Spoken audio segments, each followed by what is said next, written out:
வீட்டுக்கு அழைச்சிட்டு போகிறதுக்காக வந்திருக்காங்க. அந்த இடத்துல காவேரியோட அம்மா, காவேரியோட மாமா, அக்கா, பாட்டி எல்லாருமே அக்செப்ட் பண்ணிக்கிறாங்க. காவேரியும் ஒத்துக்கிட்டு சரி நான் வர்றேன் அப்படின்னு சொல்லிட்டு உள்ள ட்ரெஸ் எடுக்க கிளம்புறாங்க. கரெக்டாக அந்த டைமில் விஜய் இருந்துட்டு நில்லு காவேரி அப்படின்னு சொல்கிறாரு. ஸோ எல்லாருமே ஷாக்காகி நிற்கிறாங்க. தாத்தாக்கிட்டேயோ பாட்டிக்கிட்டேயோ கொஞ்சம் தனியாக பேசணும் அப்படின்னு விஜய் சொல்கிறாரு.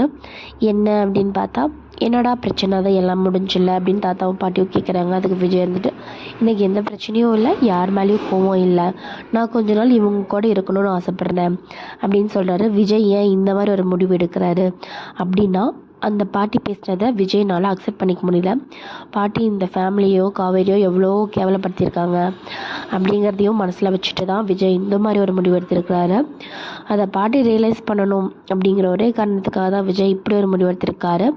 ஸோ இந்த சேனலில் நம்ம முன்கூட்டியே ப்ரெடிக்ஷன் ப்ளஸ் எல்லாமே தெரிஞ்சிடும். கண்டிப்பாக சேனலை சப்ஸ்கிரைப் பண்ணிடுங்க. என்ன நடக்க போகுது அப்படின்னா, பசுபதியால் ப்ராப்ளம் ஸ்டார்ட் ஆக போகுது. ஸோ விஜயும் காவேரியும் ஒன்றா இருந்துகிட்டே அதை ஃபேஸ் பண்ண போகிறாங்க. இந்த வீட்டில் தான் இருப்பாங்களா, இல்லை விஜய் காவேரி அவங்க பாட்டி வீட்டுக்கு போயிடுவாங்களா, இல்லை 2 பேரும் தனியாக போயிடுவாங்களா அப்படிங்கிறத முன்கூட்டியே தெரிஞ்சுக்க இந்த சேனலை சப்ஸ்கிரைப் பண்ணிடுங்க.